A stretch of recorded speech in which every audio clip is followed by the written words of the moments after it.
fundadora del proyecto para el Centro Interdisciplinario de Estudios sobre lo Imaginario y la Racionalidad. eh, Fue un proyecto de 1975 y del Seminario Interdisciplinario de Investigación sobre lo Imaginario. Y también fue cofundadora de la Maestría en Estética y Artes de la Universidad de Puebla. Obtuvo los premios Norman Sberling, el premio Gabino Barreda que ofrece la UNAM y también el premio La Dama de las Hespérides por el Ateneo de Murcia en España y el tributo al Pensamiento Nacional de Uruguay. Tiene artículos publicados en Francia, Alemania, Inglaterra, Dinamarca, Italia, Bulgaria, Rumania, en Estados Unidos, en México, Costa Rica, Brasil, Venezuela, San Salvador, Colombia, Argentina, Uruguay. Es traducida al portugués, al inglés, al rumano, al búlgaro, al italiano. Y bueno, vean por qué, ¿no? Escribió un libro que se llama Filosofía de la Imaginación en 1988, Bacon y Descartes, un caso de la coincidencia de opuestos. En 2002, La imaginación estética en la mirada de Vermeer. En 2007, El diálogo con Gastón Bachelard acerca de la poética. En 2011, Homo Imaginans, que es Itinerarios de la Imaginación, que son 4 volúmenes publicados por la Benemérita Universidad de Puebla. Y bueno, tiene esa también compiladora de libros. Uno es Espacios Imaginarios y otro Tiempos Imaginarios, Ritmos y Ucronías. Entonces, como ven, realmente, pues estamos muy contentos, ¿no? De que ella pueda hablar de lo que él llama el asombroso concepto del habitar, ¿no? He de decir que, como yo se los decía inicialmente, María Noel es una de las grandes filósofas, junto de las que han existido en la facultad, de las que dejaron huella en muchos de nosotros. Yo recuerdo las clases con María Noel, verdaderamente uno quedaba con el ojo palpitante, digo, con los ojos, corazón palpitante, ¿no? Una maravilla. Clases. Yo estoy muy contenta de que estés aquí, María Noel. Muchísimas gracias. Los demás también. Bueno, pues tienes la palabra, María Noel. Bueno, más que nada, quiero agradecer mucho a la doctora Rebeca Maldonado, a Rebeca, y por haberme abierto las puertas a su seminario interesantísimo y de alguna manera poder volver a mi segunda casa, la Facultad de Filosofía y Letras de la UNAM, que adoro. Nunca he dejado de habitar en ella y que ella me habite. Lo que voy a decirles hoy va a ser breve, va a ser breve. Si yo pudiera transmitirles el asombro que me produce el concepto del habitar por su riqueza semántica y su permanencia histórica, me daría por más que satisfecha. Los usos del término habitar en el habla brindan unas primeras pistas interesantes. Los hablantes no decimos habitar una tumba, habitar un campo de concentración, habitar una prisión, habitar un manicomio, habitar un hospital, ni aún habitar un claustro. En uno de los sentidos, el verbo habitar, del cual formamos el concepto, implica una acción, la acción de vivir en un lugar, de estar vivo. Esa es la primera condición sine qua non, estar vivo. Pero además se trata de un lugar permanente y no circunstancial. Habitar implica vida. El lugar es el otro tema a reflexionar, ocupar un lugar, provenir de un lugar, y abre el tema del hábitat. Y retrocedemos un poco más, todo ello nos conduce a plantearnos la problemática crucial del espacio, el rigor del espacio-tiempo. Claro, esto nos supera. Mi propósito es el de sembrar interrogantes a través de una trama de instantáneas. Yo les voy a presentar como una especie de abanico de sentidos y de interrogantes del concepto de habitar en función de mi noción de homo imaginans. Yo introduje esta noción en 1988 en mi primer libro, Filosofía de la Imaginación. Pero ella se ha convertido en el pivote, en el nervio conductor de mi pensamiento hasta la fecha, y en cuyo lapso he ido afinando, ampliando, profundizando esa misma noción. Yo defino la especie humana, el ser humano, como una especie, como especie. Homo imaginans significa la especie humana entendida como bio, psico, socio, cósmica, imaginante. Biológica, psicológica, social, cósmica, imaginante. Y en lo que sigue, nos asomamos muy brevemente a la noción del habitar en cada uno de esos campos.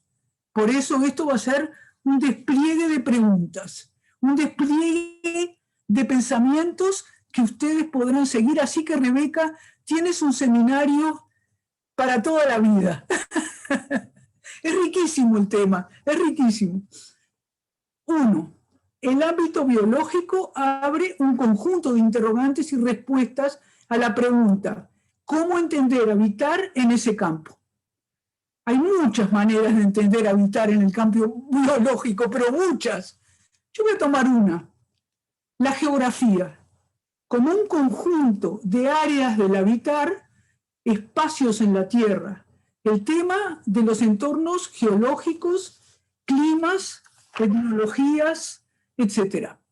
La especie humana habita todas las geografías y todos los climas, desde los lapones por el Polo Norte a los habitantes de Tierra de Fuego en el Polo Sur, y todas las geografías que quieran imaginar e incluir. Pero si nos aproximamos un poco más, surge la pregunta por los orígenes de esta especie. ¿Cuál fue su hábitat originario? Entonces, nos deslizamos al fascinante campo de la genética. ¿De dónde viene la especie actual, el Homo sapiens? Entonces, la paleogenética agudiza la mirada hacia el interior de las células de los fósiles, se introduce en el núcleo y ahí se encuentra con los cromosomas, que son la sede del ácido desoxirribonucleico, el ADN. En ese universo, que es un universo, es en el seno de ese microespacio, ahí se abre el tema de la procedencia geográfica de la especie actual. Algún punto de África, yo no voy a entrar en más detalles, en su hábitat prehistórico. Y el comienzo de sus migraciones a Asia, a Europa y a América. En consecuencia, los mestizajes que se produjeron, tales como neandertales y denisovanos, entre otros, y sus mutaciones resultantes de los mestizajes. Previamente a estos hallazgos, en la historia, surgieron, por el color de la piel y por la geografía, la diferencia de razas, los conceptos de raza. Raza blanca occidental, raza negra africana, raza amarilla asiática. En la actualidad, la genética de Svante Pau, quien desentrañó el genoma neandertal, entre otros, complementada con la genética poblacional de Luca Cavalli Sforza, permiten descartar como obsoleto el concepto de razas, base de las atrocidades históricas del nazismo y otras actuales. Esta área de la genética, que a su vez se compone de muy diversos campos, introduce una verdadera revolución en la noción del habitar, porque resulta que ahora el habitar se nos proyecta a la prehistoria. Es un tema, un concepto que puede manejarse también a nivel prehistórico. 2. El Homo imaginans exhibe el esplendor, o sea, lo psicológico, exhibe el esplendor y el ocaso de su psiquismo psicosomático. Pero por psíquico, no voy a entrar acá porque es muchísimo, como no voy a entrar a nada, apunto a una vastísima problemática de nociones del habitar, según las diversas psicologías, pero también de ámbitos en que por psiquismo se entiende la mente, la neurociencia, sin olvidar la espiritualidad y aún la mística. ¿Qué significa habitar en todos esos campos? La especie se inserta en las más diversas geografías, habitándolas. Pero las geografías habitan en los individuos. Su subjetividad, su mente, su espíritu son portadoras de sus hábitats geográficos. Bachelard afirma, el bosque es un estado del alma. El bosque nos habita. Y en mi vida personal, esto ya es una confesión, yo llevo en mí, soy portadora de mis 3 geografías. Uruguay, porque fue la tierra donde nací. México, porque fue la tierra donde viví una gran parte de mi vida. Y Francia, que es la tierra de mis ancestros. Y algunos, porque los míos van más allá, como los de todos, como los tuyos también, ¿eh? Tenemos todavía gotitas de Neandertal por ahí, así que nada de creerse mucho. Pero esta noción es interesantísima, la noción esta de que la geografía nos habita. Somos habitantes, pero a la vez somos habitados, nos habita. Porque esta noción se sustenta en una premisa. La dicotomía afuera-adentro como conceptos estáticos no se sostiene. El afuera se interioriza, está dentro. El adentro se desparrama en la exterioridad. El habitar, el concepto de habitar, pone de manifiesto esta situación. Cuando concebimos el habitar no solamente como el estar afuera, sino también como la vivencia del habitar, el habitar adentro. Los espacios subjetivos albergan los más diversos modos del habitar, de vigilia y sueño, del ensueño, del deseo, de la memoria, y todos ellos enhebrados por la Penélope del psiquismo humano que es la imaginación. Porque, bueno, piensen en los sueños. ¿Cuántos lugares habitamos en los sueños? Piensen en la vigilia, piensen en el deseo o los deseos, piensen en la memoria. ¿Cuántos lugares habitamos en la memoria? Etcétera. Pero todos, de alguna manera, son plasmados y tejidos por la imaginación humana. Son temas que yo no tengo tiempo de desarrollar, pero para los que tengan una paciencia infinita, tengo muchísimas publicaciones al respecto. Bueno, que no los quiero abrumar. Entonces, espacios exteriores. Piensen esto. Espacios exteriores y espacios vividos. ¿Cuántos hay en este instante, aquí y ahora, en nuestros espacios virtuales? ¿Cuántos? ¿Cuántos? Sí que es sorprendente la infinitud contenida en la noción de habitar. Pero este ser psicobiológico habita en sociedad. Por eso yo les decía bio, psico, socio, cósmico, imaginante. En sentido general, social, implica que ese ser vive en una cultura, en un espacio-tiempo determinado. El habitar, entonces, se investiga desde muy diversos ángulos, sociológicos, históricos, filosóficos, antropológicos, pedagógicos, lingüísticos, culturales, etc. y es una perspectiva relevante dentro de las sociedades y las relaciones interpersonales de nuestros días, en general. Yo en la actualidad considero que el mundo muestra un predominio de lo que he llamado desde el 2017 sociedades gaseosas. Creo que esto es algo mundial. En el estado gaseoso, sobre esto también tengo un artículo, anda por ahí en la nube, después le paso algunos datos. En el estado, este artículo me lo publicaron, La salud en las sociedades gaseosas, me lo publicaron en español, en inglés, y en Uruguay y en Dinamarca. O sea que es un artículo que ha dado unas cuantas vueltas. Y ahora voy a decir apenas una introducción leve y light. Sociedades gaseosas. En el estado gaseoso, las partículas que componen el gas, con una fuerza de atracción casi inexistente, presentan los átomos y moléculas muy separados unos de otros, es decir, con baja densidad.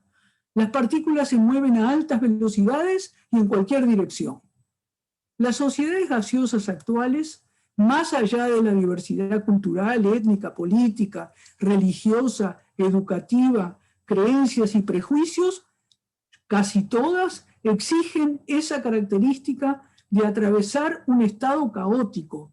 Son sociedades con una muy escasa cohesión, son sociedades muy convulsionadas, justamente por ese caos de individuos moviéndose en todos los sentidos, como una especie de estado gaseoso, con la metáfora del estado gaseoso.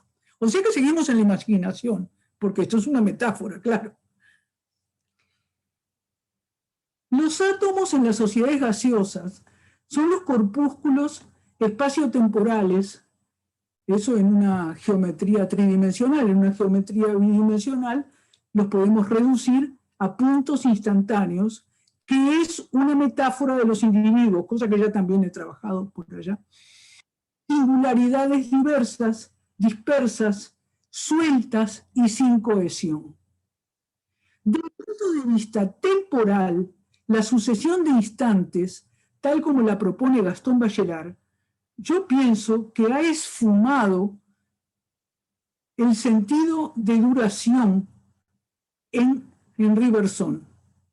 Más aún, todo es efímero en su vertiginosa aparición y desaparición, tanto en las cosas, es el predominio de lo desechable sobre lo duradero, como en las relaciones interpersonales, asimismo en general fortuitas, pasajeras, inestables, en el que nada es para siempre y donde parece que todo vale, etc. Pero además, o sea, somos habitantes de esas sociedades, habitamos esas sociedades, de alguna manera. ¿Me van a hablar de la globalización? Sí, claro. La globalización, bueno, en otro orden. Pero además llegó la pandemia. Bueno, ahora tengo un trabajito que me acaban de publicar en Rumania, llegó en un libro sobre la pandemia, justamente sobre el confinamiento y la pandemia. Ese está en francés.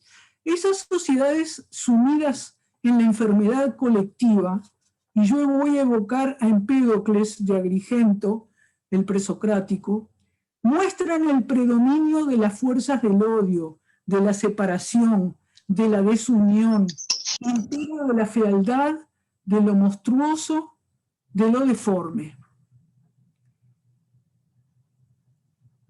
Estas sociedades difícilmente se unen con la tan olvidada fuerza de unión, la fuerza del amor y la belleza, disolvente universal de los problemas, según el alquimista Grillo de Gibrí, y así una poderosa fuerza de unión. Yo creo que podríamos tratar de dejarnos contagiar por las esperanzas de Dostoyevsky, la belleza salvará al mundo. Sobre esto vamos a llegar al final. El cuarto, en estos días aciagos, El ser humano se ha olvidado que es un ser cósmico. Se ha olvidado que su ser ínfimo, que no llega a ser ni siquiera un grano del polvo cósmico, se ha olvidado ni más ni menos que de su hábitat que sostiene a nuestra especie. Estos habitantes del planeta Tierra, los micromegas de Voltaire, librito que les recomiendo, han lastimado y extenuado el planeta, su hogar en el cosmos. Michel Serres ha acuñado la expresión acosmismo, es decir, el vivir como si nada tuviéramos que ver con el cosmos. Por su parte, Joseph Berke señala el cosmos enfermo de la humanidad actual. Cada individuo, en el caos de sus sociedades gaseosas, olvida que el ser humano es humus, que vive pegado a la tierra. Con ella gira las 24 horas sobre sí misma y los 365 días en torno al Sol. Y su sistema solar habita la galaxia, que a su vez gira a altísimas velocidades en torno de su centro. Y los misterios que se abren más allá, otros sistemas, otras galaxias, la antimateria, agujeros negros y tantos enigmas más o misterios para el día de hoy. Entonces, el concepto de habitar incluye o nos lleva a reflexionar sobre la relación con la Tierra, con el cosmos en general. No olvidarnos que somos seres cósmicos, no creernos que esta especie racional, ¿qué va a hacer la pobre especie racional en el cosmos? Es como para reírse, ¿no? ¿Verdad? Es un disparate. Bueno, vamos al último punto, porque esto tiene que ser breve. La especie humana es bio, psico, socio, cósmica, pero imaginante. Bueno, imagínense que yo no voy a entrar acá en el tema de la imaginación y los imaginarios, porque estoy desde 1975 en esta danza y pienso seguir así mientras pueda. Yo he emprendido ininterrumpidas búsquedas sobre la imaginación y los imaginarios, que son rasgos inherentes de lo humano. La imaginación segrega imágenes, materia prima de las metáforas, los signos, los símbolos, las alegorías, las parábolas, los mitos, todo esto ya lo he estudiado por otros lados. Mira, si quieren después les paso una bibliografía. Entre un campo complejo de sus desarrollos. Yo he constatado que así como existe la imaginación y sus imaginarios sanos, también es posible encontrar la imaginación y sus imaginarios destructivos, enajenados, enfermos. El Homo imaginans comparte los contrarios coexistentes, el día y la noche, el verano y el invierno, la luz y la oscuridad, la vigilia y el sueño, la conciencia y lo inconsciente, lo bueno y lo malo, lo bello y lo feo, la salud y la enfermedad, impulsos de vida y de muerte, luz y oscuridad de lo humano. Pero bueno, razonemos un minuto, no o menos, por el absurdo. ¿Es pensable la especie humana sin la imaginación? Yo he puesto el acento sobre la imaginación y los imaginarios hacia la vida en todos los tiempos. Difícilmente puede pensarse la sobrevivencia de los neandertales en sus mestizajes con los sapiens, en sus diferentes hábitats geográficos, hasta hoy, que sobreviven en el genoma humano actual. Difícilmente podría defenderse la tesis de una especie humana sin imaginación. Su sobrevivencia ante el peligro, las amenazas de su hábitat, le exige la vertiginosidad de los procesos imaginarios inmediatos, intuitivos, y no los lentos razonamientos inductivos o deductivos para decidir cómo actuar. No hubiera tenido tiempo para desplegar los trabajos de la razón. El habitar, el habitar de los neandertales y todos sus mestizajes hasta el día de hoy se ha salvado en gran medida, en primer lugar, digamos, por la imaginación. Y vamos a terminar después con una frase de Bachelard que nos va a permitir entender esta idea que les estoy diciendo ahora.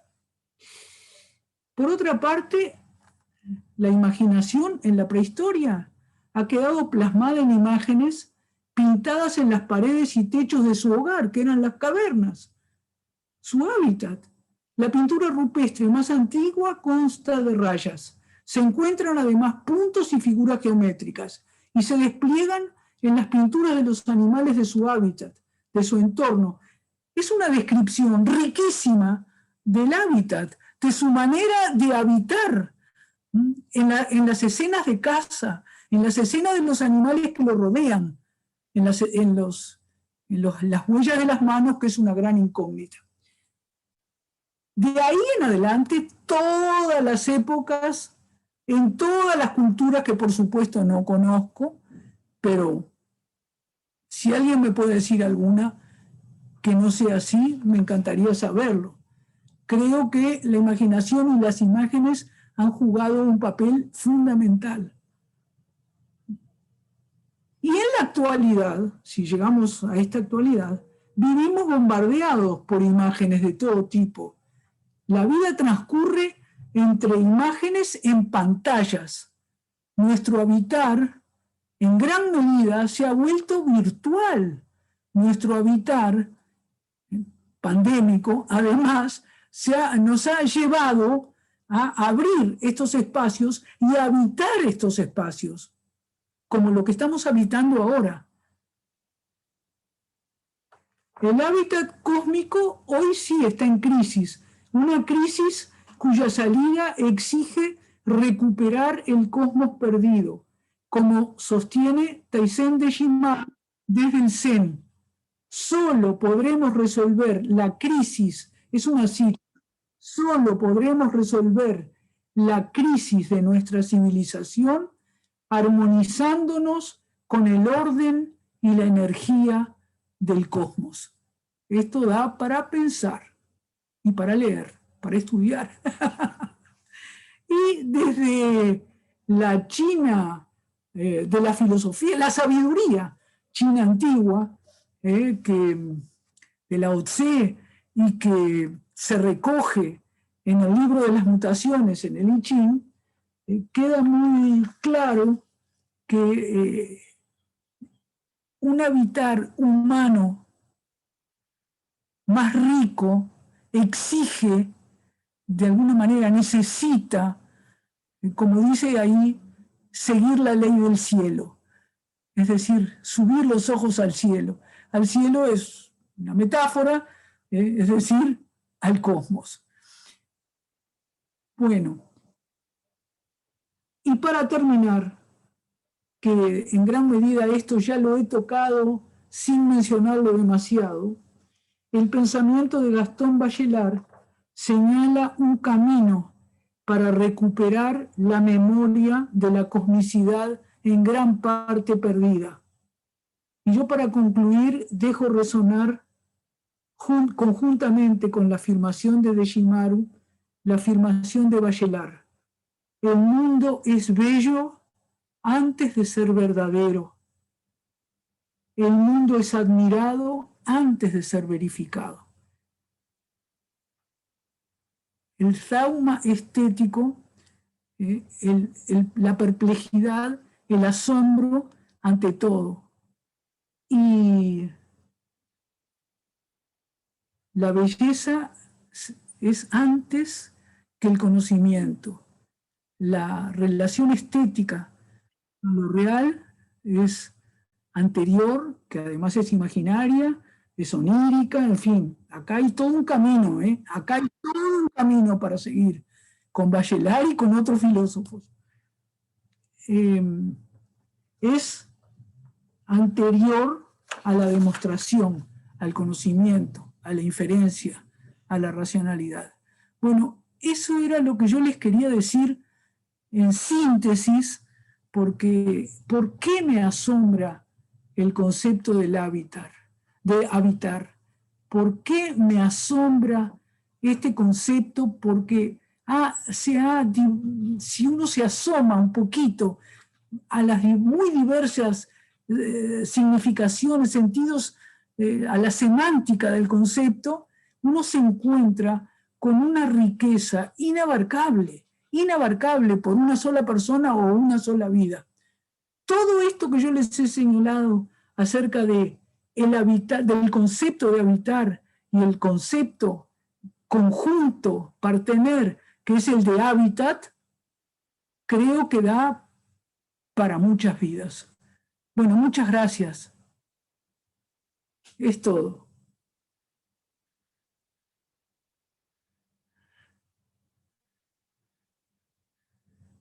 No te escucho. Teléfono apagado, Rebeca. Ok. Bueno, muchísimas gracias, María Noel. Realmente, como que has puesto... ¿Ya me escuchan, Emiliano? Sí, te escuchamos. ¿No me escuchan? Sí. ¿Sí? ¿Sí? ¿Sí? Bueno, yo creo... ¿Sí? Ya. Ok. Te Creo veo. que has puesto muchos puntos, ¿no, María Noel? Con muchas piedras, muchos mojones sobre los que hay que caminar, ¿no? Como tú dices, tal vez toda la vida, ¿no? Sí. Y yo recuerdo que yo te estaba diciendo el otro día que para mí pensar el concepto de habitar es como no partir desde una perspectiva egoica y me doy cuenta que pensar la cosmización, ¿no? Es justamente, que es la dimensión más amplia del habitar, pues precisamente te lleva a pensar desde otras perspectivas, desde otras coordenadas, ¿no? Y como tú dices, es que es vivir, o sea, no habitar es vivir y no se vive en un campo de concentración, ¿no? O sea, y tiene, como tú dices, muchísimas dimensiones, muchísimos hilos, lo orgánico, todo, ¿no? Lo estético, todo esto que tú has señalado y que hay que trabajarlo muy cuidadosamente, ¿no? Y que bueno, o sea, creo que esta idea de que la estructura ambiental también de nosotros mismos, ¿no? O sea, como tú dices, la geografía también nos habita, ¿no? Eh, y creo que con esto tenemos que se acerca muchísimo a Batsuji, que es un filósofo japonés que hemos estado trabajando, que tiene un texto que se llama Antropología del Paisaje, ¿sí? Y entonces, bueno, María Noel, realmente estoy muy impresionada. Yo te quería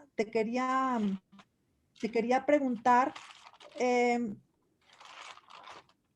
bueno, no sé si todavía tenga muy bien formulada la imaginación, el problema, pero tú propones que justamente tu tesis es la copertenencia de habitar y imaginar, ¿no? Y yo te quería decir, para ti, el imaginar, ¿qué tan grande es?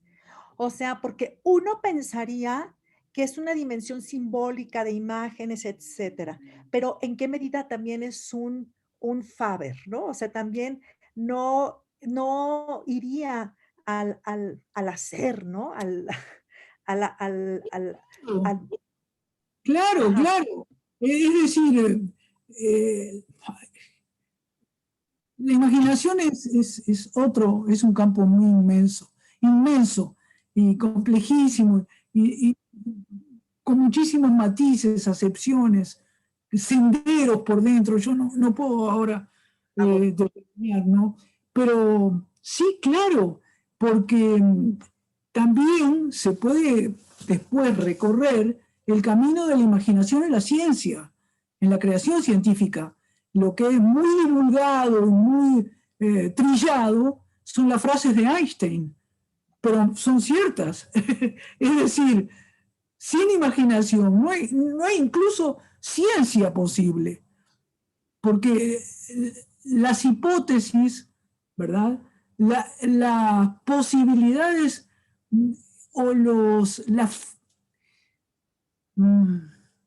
no quiero decir casualidades, no me gusta el término, pero los azarosos encuentros científicos a veces descubren algo que no era lo que estaban buscando, pero es algo que se puede imaginar y luego aparece como real, luego aparece, ¿verdad?, como comprobado, pero primero es imaginado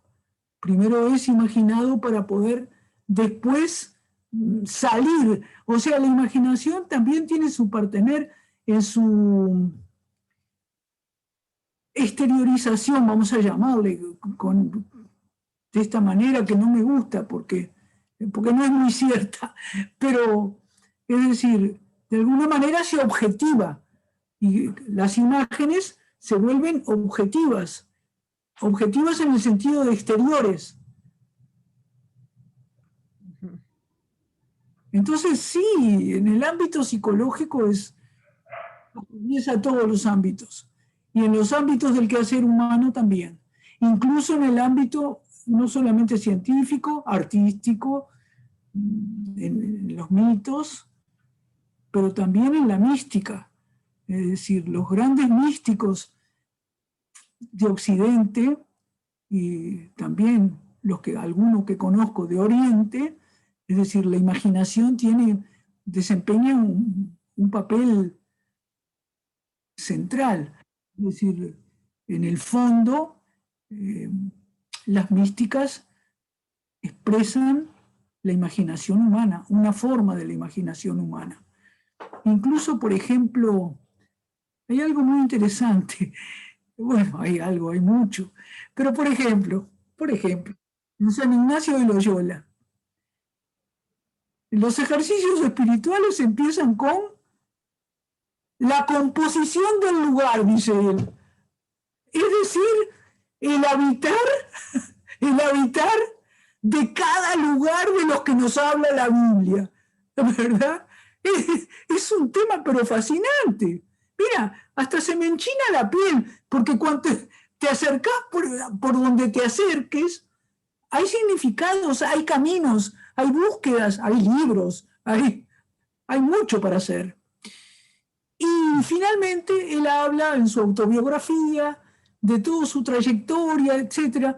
Y dice que en los momentos más subidos, dice él, de su fe, cuando más se siente cerca de Dios mismo, él lo imagina, lo siente, lo imagina, y le llama la locuela, como una imaginación musical.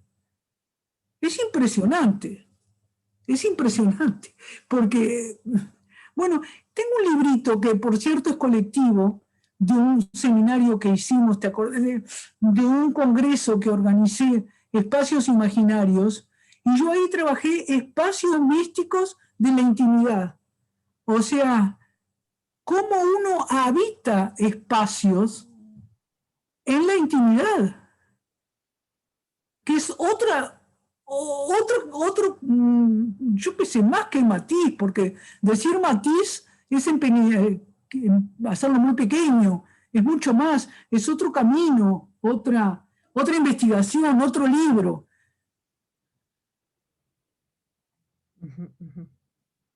No sé, Rebeca, eso es lo que yo te diría. Bueno, a ver, tenemos aquí alguien dice, la imaginación tiene que ver también con el hecho de que el ser humano busca darle sentido a todo lo que le rodea. Esto hace un comentario, Citlali, Sarai. No sé si quieras decir algo al respecto, si quieren formular la pregunta ustedes o quieren escribirla aquí en el chat, por favor. No, pero si quieren, ¿por qué no les das mi correo electrónico y que me manden las preguntas si quieren? Así yo les contesto con calma o con... No sé si te parece. Bueno, también. No, sí, el ser humano busca encontrar sentidos. A ver. Busca encontrar, eso sí es indudable, ¿no? ¿Alguien quiere hacer una pregunta? Un mensaje nuevo. Sí, ¿yo puedo? Sí, por favor. Sandra, María Noel, ¿cómo andás? ¿Quién es? Sandra Escames. Bonita. ¿Andás bien? Sí, más o menos. Yo te veo bien. Bueno, gracias. Esta mujer es poetisa, profesora de literatura. Una vez me escribió un poema sobre el Homo imaginans que no se imaginan lo que es. Bueno, algo impresionante. Bueno, a ver. No, A ver. gracias, María Noel. No venís a mi casa a plantearme la pregunta. Si Bueno, será... voy. Bueno. Lo que pasa es que ahora, viste, que el contacto está complicado. Sí, está complicado. Bueno, dale. Bueno, no. Que yo cuando vi el título y cuando te escuché hablar del habitar, pensé que iba a estar relacionado con el espacio, pero me pareció muy interesante cómo relacionás el habitar con el tiempo también, ¿no? Con esto de que decís de la duración del instante y de cómo en estas sociedades gaseosas todo es efímero e inestable, como que me da la sensación que el concepto de habitar va más allá de lo geográfico y de lo espacial y tiene que ver con la dimensión temporal también, ¿no? Ah, sí, completamente, sí. Sí, muy interesante, sí, claro, sí. Y claro, ahora que decías de la intimidad, me parece que también viene por ahí. Claro, ¿no? porque con lo temporal en varios sentidos. En el sentido histórico y en el sentido, vamos a llamarle científico, y en el sentido filosófico, lo espacio-temporal, ¿no? Entonces, el habitar tiene que ver con todos esos espacios, tiempos. Sí, sin duda. Y cuando hablamos del habitar en la intimidad, por supuesto. ¿Qué querías agregar tú más, Sandra? ¿Qué agregarías? No, María Noel, era una pregunta nada más, porque como entré 10 minutos tarde, no sé si me había perdido algo y por las dudas que hubiera entendido mal. Era una pregunta nada más. Pero... ¿Qué pregunta? Gracias. ¿Otra pregunta de esas? Y tenemos que hacer otro curso. Bueno. Gracias. Vanessa, ¿quieres decir algo? Muy buenas tardes, profesora. Mi nombre es Vanessa. Bueno, y estoy haciendo una tesis doctoral en torno al, antología poética y al decir poético y al decir del pensar, digamos, sus diferencias y semejanzas. Entonces, bueno, imagínense que el tema de la imaginación creadora es una línea que no puedo dejar de pensar y sobre la cual investigar. Y un poquito la pregunta que me surgía cuando la escuchaba hablar sobre la imaginación y la copertenencia con el habitar, y me pareció que este imaginar del cual usted está hablando es un lenguaje espacio-temporal, no el lenguaje solamente entendido como habla, como un decir con palabras y signos, sino como un lenguaje, digamos, original, ¿no? Sí, estaba pensando en eso, es decir, pero lo que nos está contando es el lenguaje en el que habitamos, ¿no? Como seres humanos. Y entonces, bueno, yo no sé si en sus lecturas, bueno, como usted dice, viene pensando tanto tiempo el imaginar, si es un lenguaje, ¿no? La imaginación, digamos.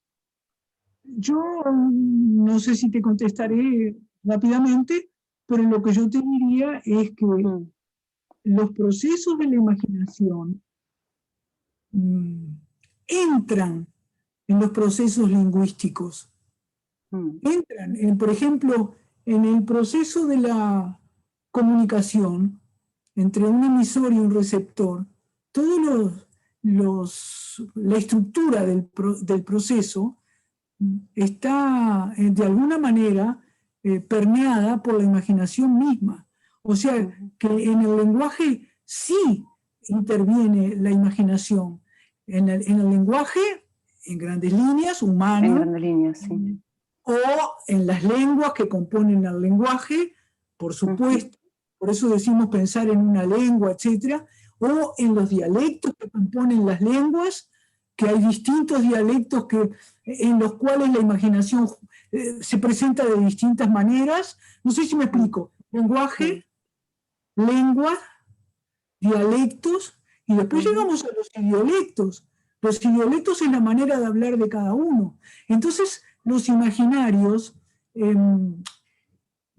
¿cómo te voy a explicar? Están presentes en todas en esas diferencias de los conceptos del lenguaje. Yo lo que no considero o no sustento la tesis de que el hombre es lenguaje. No, esa tesis no la comparto. Creo que el lenguaje es decisivo, es inherente a lo humano, pero conjuntamente con otros elementos. Se puede imaginar, habitar, antes de transmitir un proceso de habla o antes de transmitir un enunciado del lenguaje. Claro, ahí estaríamos, claro, ya en el lenguaje, digamos, fónico, ¿no? En donde ya se da la palabra. Yo incluso lo estaba pensando cuando y mencionaba, ¿no? Esas primeras huellas que hay de los neandertales en las cuevas o en los tejidos que se encuentran en los pueblos originarios, ¿no? O las imágenes que aparecen en vasijas y demás, ¿no? Donde hay, bueno, hay imagen, y estaba justamente pensando, no en modo competitivo, ¿no? O lenguaje, no, cómo se imbrica la imaginación, de algún modo se agencia quizás al lenguaje, para poder configurarse justamente. Entonces la cuestión es eso, usted dice que la imaginación es configuradora, ¿verdad? Si le entendí bien. Y el lenguaje también es configurador. Entonces me interesaba justamente cómo ese darse de uno y el otro, necesario, ¿no? Pero como usted decía, el habitar, el imaginar, y me faltaba como el lenguaje, ¿no? Es decir, en ese condicionamiento, porque también habitamos en todo caso en la palabra, ¿no? Es uno de los lugares donde el hombre también habita.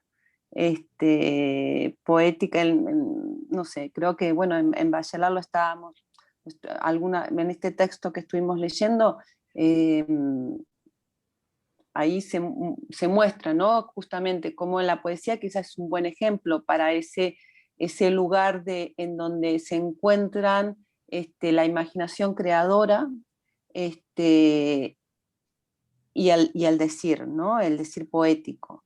Entonces, bueno, un poquito estaba reflexionando cuando la escuchaba en torno a estas configuraciones, ¿no? No pensando solamente el lenguaje como una capacidad fónica, ¿no? Evidentemente, sino de mostrar, de desvelar, de descubrir, ¿no? Esa capacidad que tiene el habla de comunicar, evidentemente, ¿no? También de generar esta conversación.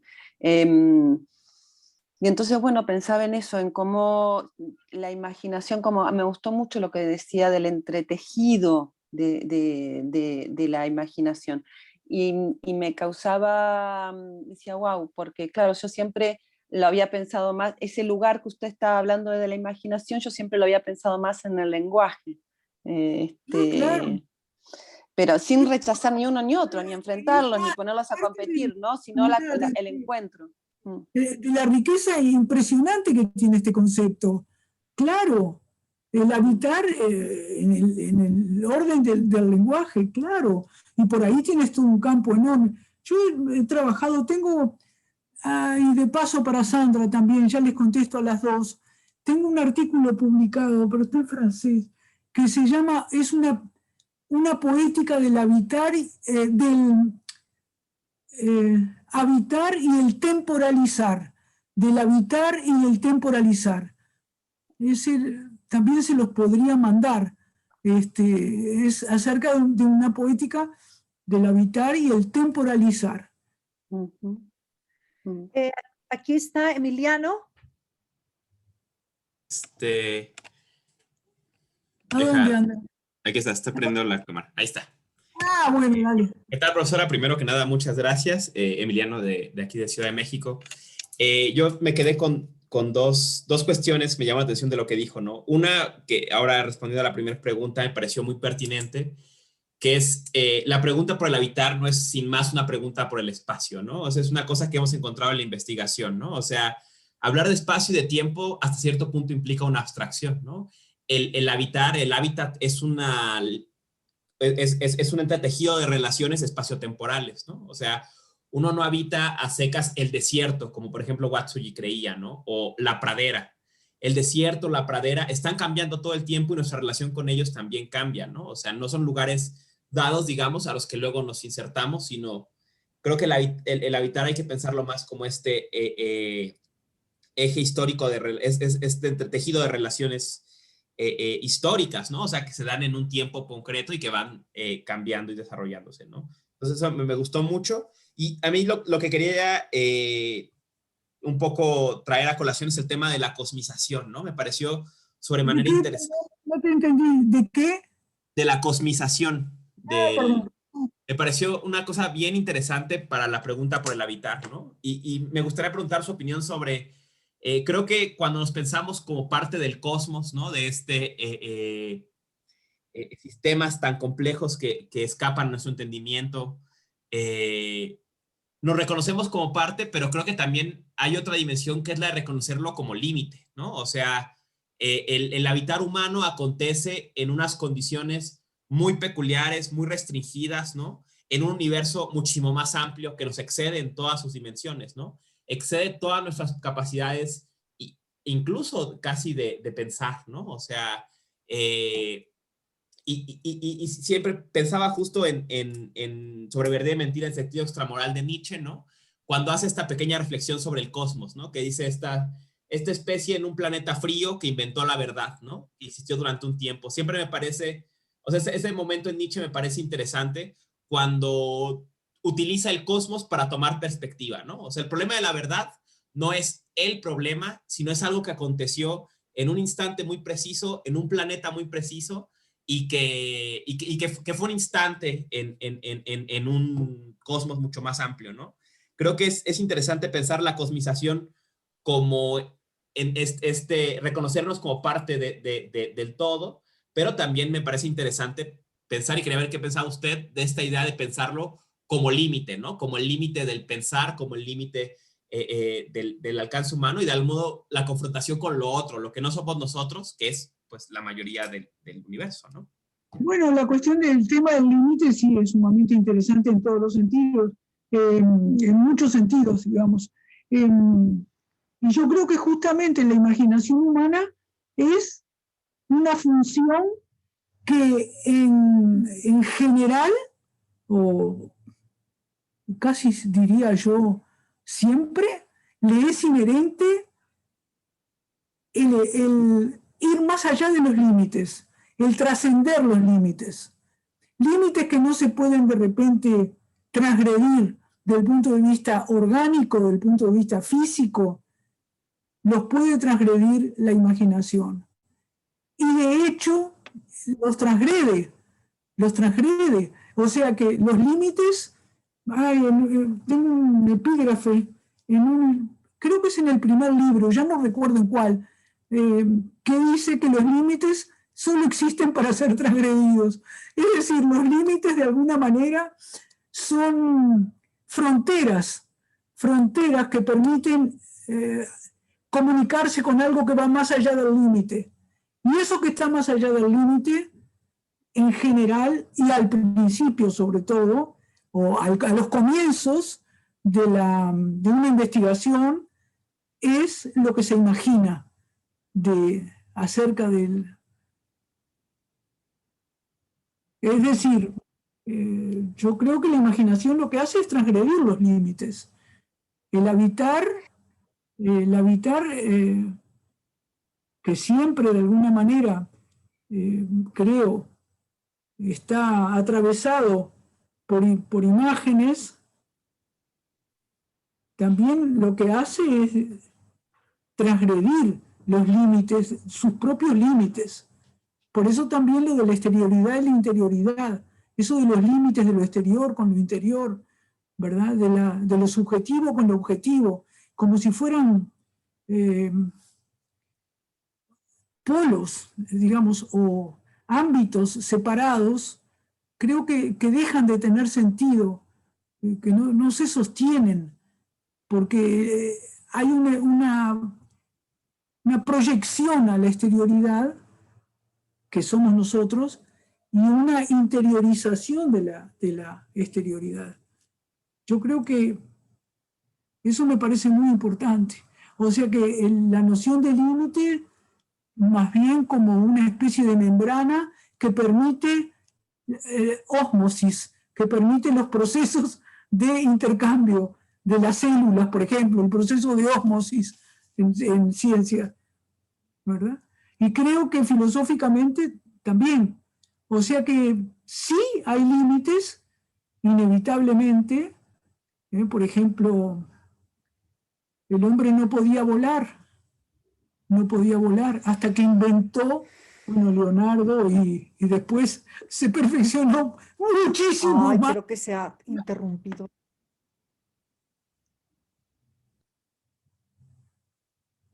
¿Perdón? No, no te preocupes, Rebeca, sigue la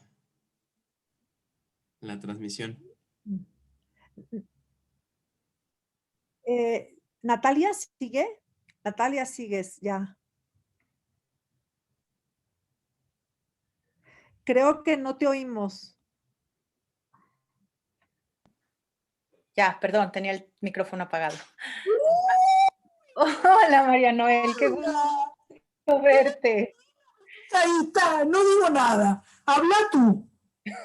No, si lo que quiero es que hables tú. No, ya hablé demasiado. Ya hoy hablé demasiado. No hay que abusar de la palabra con aquella que habla de la palabra. Hay que tener mucho cuidado con la palabra. Sí, sí. Como es que dicen los chinos, dicen que, creo que la OTSE, los que saben no hablan, los que hablan no saben. Así que yo estoy ahí, ¿viste? Me mandaron para ahí. Nada. Bueno, Natalia, dale. Me dejaste pensando muchas cosas, como acostumbras, y en esta frase que nos mencionabas al cierre de Bachelard, esta de el mundo es bello antes de ser verdadero, venía a mi mente una parte que leí ayer de Schiller sobre lo sublime y otra parte de las cartas de esta propuesta de la educación estética del hombre. Claro. Y en esa línea de pensamiento yo quería preguntarte, desde lo que has estudiado y tu propuesta del Homo Imaginans, ¿cuál es como digamos, la aspiración para este Homo Imaginans en el ámbito de las imaginaciones o de los trabajos de la imaginación que apuntan a esto, a lo bello? Porque bien decías que no solo hay esta imaginación creadora y que se decanta por todas estas vinculaciones con lo cósmico y restablecer la paz y hacer habitable todo, ¿no? Que también está la otra, la de los horrores y los despojos y las miserias, pero que tú no estabas trabajando esto, pero bien reconoces que conforman este entramado del proceso imaginativo, ¿no? Entonces, con esos pensamientos en mi cabeza, a partir de escucharte, ¿tú cómo dices o cómo apuntalas o para dónde va esta belleza que es parte de un proceso imaginante en Bachelard, que es esta relación estética anterior de la que tú mencionabas y que también está ya en las cartas de Schiller? Claro, claro, claro. Yo lo que es sostenido en largos trabajos, o bastante más largos trabajos, lo de Schiller lo trabajo en el primer librito, en Filosofía de la Imaginación. Lo de Schiller anda por ahí y por otros lados. Pero bueno, yo creo que, bueno, he sostenido, ahora te voy a decir la conclusión nada más, no lo voy a argumentar o a fundamentar, que el sauma, el asombro primigenio, es un sauma estético. Y el sauma estético, es decir, suponte, vamos a poner un ejemplo, que yo me encuentro ante algo desconocido que me rodea, algo completamente desconocido, ¿verdad? Un árbol desconocido, una especie desconocida. ¿Qué es lo primero que yo hago? Bueno, me asombro. Bueno, si tenemos suerte, porque hay gente que no se asombra de nada. Pobres, pero bueno, me asombro de eso. Y como no sé lo que es porque es nuevo, lo que puedo hacer es imaginarlo, soñarlo, y lo encuentro bello o lo encuentro feo. Es decir, la búsqueda, el impulso a la belleza, es decir, este es otro tema precioso, el impulso a la belleza también se puede encontrar en una belleza que no es perfecta, que no es, ¿cómo te voy a decir? Que tiene imperfecciones, en una belleza imperfecta. Eso es algo que dice Deshimaru también. Es decir, el impulso primero a imaginar lo que no conozco, al sauma, y de alguna manera una evaluación, por decirlo así, o una vivencia estética primigenia, precrítica. Esto me agrada o no me agrada, esto me gusta o no me gusta. Y de ahí saltamos y decimos esto es bello o feo, lo cual deja debajo de sí un abismo. Pero no sé si te contesto con esto. ¿Qué dirías tú? Sí, me dejas en realidad muchas cosas para pensar. Claro, sí, sí. ¿Por qué no me escribes por Sí, te voy a correo escribir. electrónico? Claro, porque es lo mejor, Sí. si quieres. Muchas gracias, María Noel. Muchísimo gusto. ¿Y en qué estás ahora? Perdón. ¿Cómo en qué estoy en la vida? Estoy de cuidadora primaria de 3 nonagenarios. Te escribo. Mira, cuando quiera venir por acá, ¿eh? Bueno, Muchas gracias, María Noel. gracias a ti, gracias a ti. Un abrazo. Lo mismo.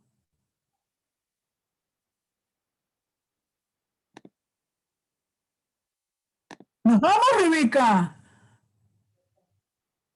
No te oigo, no te oigo. Rebeca, tienes, ahí está. Ahí está. Sebastián, ¿quieres preguntar? Hola, hola. Todavía estoy maquinando. Déjame pensar tantito más. Un momentito. Es que... deme un momentito para formular bien mi pregunta, porque si no... un momentito. Sebastián forma parte este seminario, María Noel, y es profesor de estética. Cristian Gómez también forma parte del seminario. Cristian, ¿quieres decir algo? ¿Plantear una pregunta? Hola, ¿qué tal? Primeramente, muy buenas tardes. Muchas gracias por una excelente presentación. La disfruté mucho. Y bueno, mi pregunta versa en torno a esta que ya más o menos mencionaron, se mencionaron en las participaciones anteriores, en torno a esta memoria cósmica. El concepto me parece muy sugerente, pero basado como en también esa figura del Taumasain, que es en su doble condición, ¿no? De asombro, pero también de extrañamiento. Entonces, todas estas ideas me sugieren demasiadas cosas, ¿no?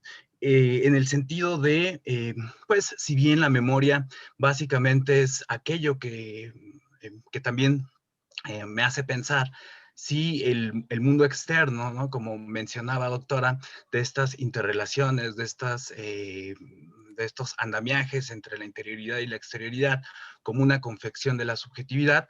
No obstante, me hace pensar que únicamente estamos arrojados a la propia representación, es decir, a la imaginación, y si verdaderamente el mundo externo se nos escapa, o si verdaderamente únicamente abrazamos o accedemos al mundo externo a través de sinécdoques, metáforas, de ciertos atisbos, ¿no? De ciertas ilusiones, de representaciones. Es decir, como ya mencionó Rebeca, esta idea del homo faber, es decir, únicamente puedo conocer lo que puedo fabricar, en este sentido únicamente epistemológicamente, pero también en este sentido, la representación estética es aquello nada más a lo que puedo pues, comprender a través de la imaginación y que los signos de la exterioridad me sugieren. Entonces, o a lo mejor lo estoy comprendiendo mal, y en estas figuras, ¿cómo podría pensar una memoria cósmica? Porque de esa manera dices, bueno, ya si únicamente como mencionara Hannah Arendt, si únicamente puedo conocer aquello que puedo fabricar, pues no obstante el cosmos es algo que, como ya mencionó Emiliano, nos rebasa, ¿no? Que completamente es misterioso, ¿no? Que aparece este concepto de Taumasain como el extrañamiento, ¿no? Entonces, es posible poner una especie de punto arquimédico para poder leer nuestra propia condición humana con un punto cósmico, o necesariamente estamos arrojados a nuestras condiciones fenoménicas de conocimiento, que es la imaginación. Básicamente por ahí versaba mi pregunta. Bueno, es bastante complejo lo que planteas. ¿Te puedo pedir algo? Y después Sí, tenemos que acabar, Rebeca. Formulámela en una pregunta, porque si no, no sé a dónde agarrar. Sí. O sea, hay tanto para decirte, es muy rico lo que tú dices, pero es muchísimo. Entonces, a lo mejor no te contesto. Sí. No sé. Sí. Básicamente, si podemos conocer algo más que la imaginación. ¿Algo más que la imaginación? Sí, o estamos completamente absortos o arrojados a la imaginación como una categoría del entendimiento. O sea, si podríamos decir...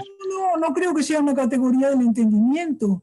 Creo que psicológica, la psiquis, o el individuo, desde el punto de vista psíquico, es un tejido muy integral, cuando anda sano, es un tejido muy integral de funciones, de operaciones, percepción, memoria, imaginación, razón, yo qué sé, entendimiento, todo lo que tú quieras, en una especie de tejido. Yo no creo que la imaginación sea la única operación o función, como tú dices, a la que estamos arrojados o la que no tenemos más remedio que soportar. Es decir, creo que somos un tejido integral de funciones, pero yo lo que creo que la imaginación, de alguna manera, las atraviesa todas. Por ejemplo, mira, la imaginación, ¿cómo se recuerda? ¿Cómo se recuerda? Se recuerda en imágenes. Se recuerda en imágenes. Es muy difícil recordar al margen, digamos, de la imaginación. Percepción. Se percibe a su vez con imágenes y se percibe muchas veces lo que imaginamos que vamos a percibir. O sea, el papel de la imaginación, eso en Sartre lo vas a encontrar, el papel de la imaginación en la percepción, por ejemplo. Y en los razonamientos, yo pienso que aún la racionalidad no está separada de la imaginación. ni la imaginación opera sola, sino en conjunto con todo el resto de funciones, pero a mí me parece muy importante como definición o como un elemento que define lo humano, porque atraviesa muy diversos campos, muy diversas funciones psíquicas. Eso es lo que yo te diría, lo que yo pienso. Yeah. Incluso en los procesos racionales. Incluso en la geometría o en la aritmética, yo no sé, en las matemáticas. Ahí hay toda una discusión del papel de la imaginación en las matemáticas, ¿no? Por ejemplo, ya desde Kant, en el pensamiento kantiano hay toda una recuperación de ese problema del papel de si los números, etcétera, y las operaciones provienen, digamos, de la imaginación humana, conjuntamente con otras cosas, como decía tu compañera, con el lenguaje, con otras, o de alguna manera existen en la exterioridad o en algún tipo de entidad, y que el ser humano lo que hace es leerlas o recuperarlas, ¿no? ¿Te acuerdas la idea aquella del libro de la naturaleza está escrito, ¿cómo es que? En caracteres matemáticos, decía Galileo, ¿no? Sí. Pero yo creo que no, que los elementos matemáticos provienen realmente de la interpretación o de la superposición de la imaginación, de los trabajos de la imaginación humana. Algo así te diría. Muy interesante lo que planteas. Muchas gracias, doctor. Sebastián. Gracias. ¿Acabamos después? A ver, sí. Ay, Que hable Sebastián, María Noel. bueno. Ya, es que Rebeca Perdón. Rebeca me sacó estaba pensando y me sacudió. Bueno, pues primero quiero agradecer mucho la conferencia. Yo la he mirado desde lejos porque no nos conocemos, pero además un orgullo seguir la tradición de la estética dentro de la facultad. Entonces, nada más, primero quería decir eso porque pues nunca hemos platicado, solamente la conozco leída, ¿no? Entonces, es un gusto. Quería un poco pedirle que si podía profundizar en un par de cosas no sé si la estoy entendiendo bien en principio, ¿no? La primera es sobre esta dimensión cósmica, que a mí me recordó mucho pensando en la lectura de Humboldt y cómo es que a través de lo estético se puede llevar del paisaje a una unidad superior de comprensión de la naturaleza como totalidad. Y si en esto está pensando como en una mediación de lo estético para pensar una idea de totalidad, sería la primera pregunta. Y la otra sería, porque no estoy seguro que sea esta línea la que está siguiendo, la otra es, en el habitar y en esta noción de estética natural, creo que sería interesante saber qué opina de la dimensión corporal, del estar en el espacio y moverse en el espacio, que suele oponerse normalmente a toda esta estética del paisaje, que de hecho está en algún sentido marcada por la obra de Humboldt y por Carcarus y esos autores románticos. Entonces quisiera saber por dónde va el argumento, porque me resuena esto, pero no estoy seguro si estoy nada más poniendo palabras un poco en su boca. El tema de la imaginación y el cuerpo, bueno, en aquel libro de espacios imaginarios de un congreso que realicé en la Facultad de Filosofía y Letras en el 97, hay un artículo de Durán, ¿cómo se llama? Silvia Durán, que habla de la creación de espacios a través de los movimientos del cuerpo. También puedes encontrar, por ejemplo, en Paul Valéry, los trabajos de Paul Valéry sobre el alma y la danza. Ujú. Es decir, cómo y están trabajados más bien desde el punto de vista estético, digamos, ¿no? No desde el punto de vista del cuerpo biológico, sino de las acciones estéticas del cuerpo. No sé si me explico. Por ahí hay algo. Con respecto a la segunda pregunta, ¿cuál era? Reformúlamela un poquito. ¿Cuál era? Digamos, fueron consideradas al revés, pero la primera sería intentar, si lo pongo como pregunta de bulto va a sonar un poco más difícil de trabajar, pero ¿en qué se distingue la noción de cosmos que nos han propuesto de la noción de cosmos del romanticismo que se llega a pensar a través del paisaje? Sería un poco la formulación más contundente, ¿no? ¿Hasta qué punto está cercana de la teoría del paisaje romántico? Así lo puedo presentar de un modo más. Bueno, el tema del paisaje. No, bueno, sí. Es decir, hablando de la relación con la Tierra y hablando en relación con el cosmos, podemos hablar, claro, seguramente, del paisaje. También tengo un trabajo sobre eso,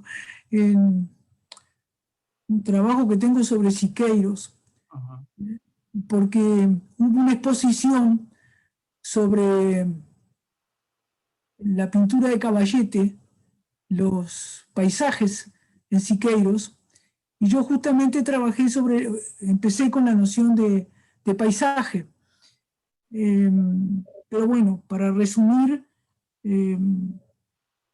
creo que la noción de paisaje recorta bastante, es una perspectiva particular dentro de la noción mucho más amplia de cosmicidad.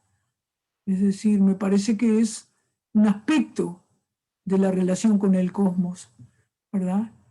Pero eso sería lo que yo te diría de una manera muy sencilla o muy simple. Ok. Lo primero que quiero saber es si era por la misma línea, pero que de hecho es una línea diferente, ¿no? Se entiende como fragmento de la discusión del cosmos y no como lo que nos permite entender el cosmos, que yo creo que es lo que quería saber, hasta qué punto estábamos en otro lado, y creo que eso sí me lo está contestando. Ajá, muchas gracias. Gracias a ti. Bueno, esto es un diálogo, ¿ves? No todos tenemos que estar de acuerdo, si no sería muy aburrido el mundo. Sí. Bueno, María Noel, creo que yo creo que te van a escribir, yo ya puse aquí tu correo electrónico.